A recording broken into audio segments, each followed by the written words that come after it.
क्या यूपीएससी का फॉर्म भरने पर अटेम्प्ट काउंट होगा? और हो या ना हो, क्या मैंने फॉर्म भरना चाहिए या नहीं? उसके लिए क्या कंडीशंस होने चाहिए? ऐसे बहुत सारे सवाल हमारे एस्पिरेंट्स हमसे कंटिन्यूसली पूछ रहे हैं। नमस्कार दोस्तों, मेरा नाम है अरविंद सिंह राजपुरोहित और अन अकेडमी यूपीएससी अनस्टॉपेबल चैनल पर आप सभी का स्वागत है। चलिए इन सवालों के जवाबों को हम देखते हैं। जैसा कि आप सब जानते हैं, अगर आप ओपन कैटेगरी या जनरल कैटेगरी को बिलोंग करते हो और ईडब्ल्यूएस को बिलोंग करते हो तो स्टार्टिंग फ्रॉम 21 टू 32 आप लोग मैक्सिमम 6 अटेम्प्ट्स दे सकते हो। उसी तरीके से SC ST कैटेगरी पर बिलोंग करने पर आप लोग स्टार्टिंग फ्रॉम 21 टू 37 आप लोग अनलिमिटेड इस बीच में आप लोग अटेम्प्ट दे सकते हैं। ओबीसी के लिए आप लोग 9 अटेम्प्ट दे सकते हो till the maximum age of 35 starting from 21। और वैसे ही जो पर्सन विद डिसेबिलिटीज़ या जो दिव्यांगजन हैं अलग अलग कैटेगरीज के, उनको अगेन 21 से लेकर के 35 के एज के बीच में 9 अटेम्प्ट इनको भी मिलते हैं। लेकिन ये सारे अटेम्प्ट जो है वो लिमिटेड है और obviously it becomes of utmost importance कि आप फॉर्म भरें या नहीं भरें, और फॉर्म भरने पर आपका अटेम्प्ट काउंट होगा या नहीं। तो ये वाला सवाल जो है वो सब पूछते हैं। इससे पहले कि हम इस सवाल का जवाब देखें, आप लोगों को एक ब्रीफली बस इस एग्जामिनेशन के बारे में बता दूं कि यूपीएससी का नोटिफिकेशन ऑलरेडी आ चुका है। 1 फेब को 28 मई को एग्जाम होगी। Last date for form filling in 21 फरवरी 2023 6 PM। टोटल 1105 वैकेंसीज है और आपको upsconline.nic.in पर अपनी OTR that is one time registration करके फॉर्म को फिल करना है। तो सवाल जो है वो काफ़ी पेचीदा है और ऑब्वियसली हर बार विद्यार्थियों को परेशान भी करता है कि क्या मेरा अटेम्प्ट काउंट होगा अगर मैं फॉर्म भर देता हूं तो चलिए सीधा यूपीएससी के नोटिफिकेशन में ही इसका उत्तर खोजते हैं। तो जैसा कि अगर आप लोग नंबर ऑफ अटेम्प्ट इस टॉपिक या इस सेक्शन पर अगर आप जाओगे तो वहां पर नोट में 4 नोट दिए हुए हैं। इन 4 नोट को अगर आप ढंग से पढ़ो तो आपको पूरी क्लैरिटी आ जाएगी। नोट नंबर 1 बस इतना ही कहता है कि जो जीएल है मतलब जनरल है, ईडब्ल्यूएस मतलब इकोनॉमिकली वीकर सेक्शन है। तो ये टर्म्स को बस आपने एक्सप्लेन किया हुआ है और उनके अलग अलग कैटेगरीज जो है उनके बारे में बताया हुआ है।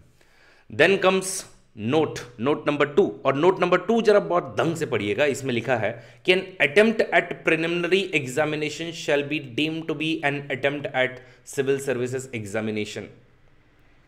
मतलब अगर आप सिर्फ अपना फॉर्म भरते हो लेकिन आप प्रीलिम्स की एग्जामिनेशन के लिए नहीं जाते हो तो आपका अटेम्प्ट काउंट नहीं होगा। आपका सक्सेसफुल अटेम्प्ट तभी काउंट होगा जब आप प्रीलिम्स की एग्जामिनेशन के लिए गए हो और बैठे हो वहां। अगर आपने, और अगेन उसमें note number 3 is very very important, क्योंकि प्रीलिम्स की एग्जामिनेशन में आपके 2 पेपर होते हैं। एक पेपर होता है जीएस का और दूसरा पेपर जो होता है वो सीसैट का। तो कोई कहेगा मैंने सिर्फ जीएस का पेपर दिया था, मैंने सीसैट का पेपर तो दिया ही नहीं था, तो क्या वो अटेम्प्ट काउंट होगा? तो अगेन उसका एक्सप्लेनेशन नोट नंबर 3 में दिखा है कि if a candidate actually appears in any one paper in preliminary examination it will be deemed that the candidate has made an attempt of the examination. मतलब अगर आप जीएस दो या सीसैट दो, दोनों में से एक भी अगर आप देते हो तो भी अटेम्प्ट काउंट होगा। और तीसरा आपके लिए जो सबसे इंपॉर्टेंट नोट है वो नोट 4 में लिखा है कि अगेन अगर आपको किसी चीज़ के लिए आप प्रीलिम की एग्जामिनेशन में गए और आप पहला पेपर भी मान लो पूरी तरीके से कंप्लीट नहीं कर पाए बिकॉज ऑफ सम डिस्क्वालिफिकेशन और कैंसलेशन ऑफ कैंडिडेट, आप लोग कॉपी कर रहे थे, आप लोग और कुछ गलत जो है वो काम कर रहे थे, तो इसके लिए अगर आपको निकाल दिया जाता है एग्जामिनेशन हॉल से तो भी अटेम्प्ट को काउंट किया जाएगा। मोर और लेस इसका अगर मैं कंक्लूजन निकालूं, कंक्लूजन सीधा ये है कि यूपीएससी का सिर्फ फॉर्म भरना is not equivalent to attempt. UPSC का फॉर्म भरने के बावजूद प्रीलिम्स की एग्जामिनेशन के लिए जाना, उसका एक कोई भी पेपर देना या एग्जाम में बैठना और आपको डिस्क्वालीफाई कर दिया जाए, इन सब चीज़ों को हम लोग अटेम्प्ट काउंट करेंगे। तो आई होप अब ये सारे कैंडिडेट्स का ये वाला जो डाउट है वो खत्म हो गया होगा। अब दूसरा सबसे बड़ा इंपॉर्टेंट डाउट है कि फॉर्म भरूं या नहीं भरूं। ये सबसे बड़ी प्रॉब्लम है विद्यार्थियों को जो सताई जा रही है कि सर आज ऑलरेडी 10 फरवरी हो चुका है और अब हमारे पास में बराबर 11 दिन बचे हुए हैं, और क्या इन 11 डेज में हमने फॉर्म भर देना चाहिए, नहीं भर देना चाहिए, क्या करें समझ नहीं आ रहा है। देखिए इसमें से मैं 2 टाइप के स्टूडेंट्स को निकालूंगा, या 3 टाइप के एक्चुअली हम लोग स्टूडेंट्स बता सकते हैं। एक टाइप के जो स्टूडेंट्स हैं जिनका ऑलरेडी प्रिपरेशन जो है वो सभी चीज़ों का कंप्लीट हो चुका है, उन्होंने मेंस ओरिएंटेड जो ऑप्शनल वगैरह के जो हमारे सब्जेक्ट्स हैं वो उन्होंने कवर कर लिए हैं। उसके बाद फिजिक्स,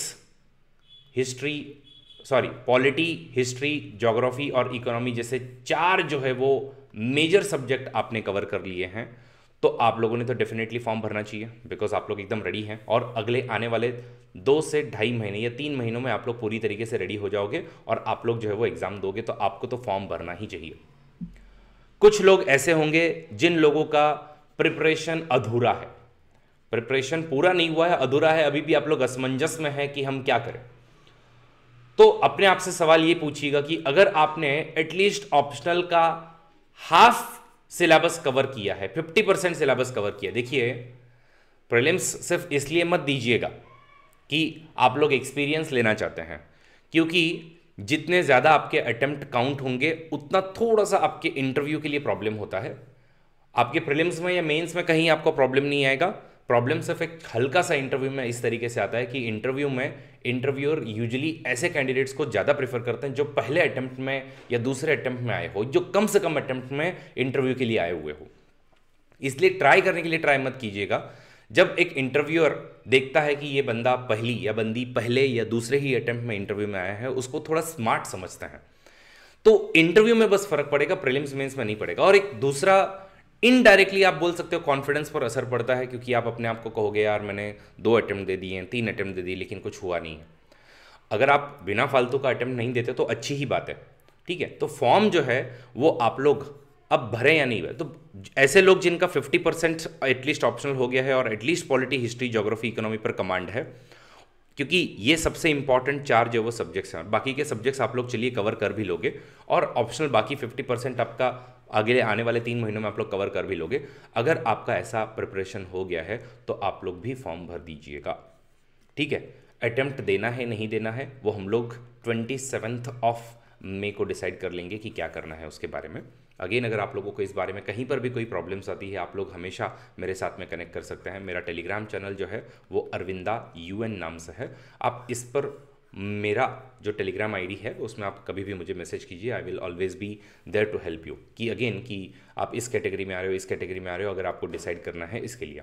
और तीसरा जो हमारा मुद्दा आता है, या ऐसे बच्चे हमारे आएंगे जिन लोगों का प्रिपरेशन पूरी तरीके से अधूरा है और उनको पता ही है कि अभी अगर मैं गया तो फेल ही हो जाऊंगा, उन लोग फॉर्म नहीं भरें, उन लोग तो फॉर्म नहीं ही भरे, क्योंकि अगर आप अटेम्प्ट देने ही नहीं वाले हो तो फॉर्म भरने का कोई मतलब नहीं बनता है।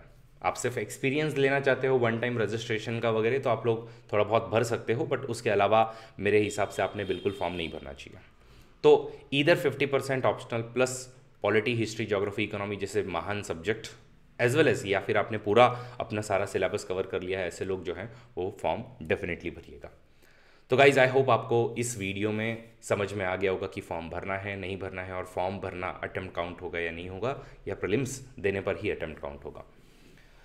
अनअकैडमी जो है ऐसे स्टूडेंट्स जो 2023 में IAS बनना चाहते हैं, और अगर आपका थोड़ा प्रिपरेशन अभी बाकी रह गया है, जैसे कि आप अगर B कैटेगरी में आते हो या even for that matter A category में आते हो, आप लोग हमारे अनअकैडमी पर अरविंदा कोड यूज़ करके हमारे ऑफर जो अवेल कर सकते हो। लगभग 20% ऑफ जो है वो 15 Feb तक चल रहा है। दृष्टि IAS जैसे अगर हम लोग प्लेटफॉर्म की बात करें तो उनके ये कोर्सेज 20,000 तक पड़ते हैं, लेकिन हमारी जो ये कोर्सेज हैं वो 14,850 में, और हमारे यहाँ से हमारे यहाँ से बहुत सारे टॉपर्स भी निकले हैं, और इन सभी बैचेस में आप टॉप एजुकेटर्स को पाओगे ताकि आप लोग प्रीलिम्स में सक्सेस हासिल कर सको। This is Arvind Singh Rajpurohit signing off. Thank you so much for bearing with me. अगर ऐसे ही आपके कोई और भी डाउट्स हैं, आप कमेंट बॉक्स में मुझे बताइए, जिस पर मैं वीडियो जल्दी से जल्दी आप लोगों की बनाने की कोशिश करूंगा ताकि आपके फॉर्म रिलेटेड डाउट्स खत्म हो जाए। Thank you so much, have a great day, bye bye, let's crack it.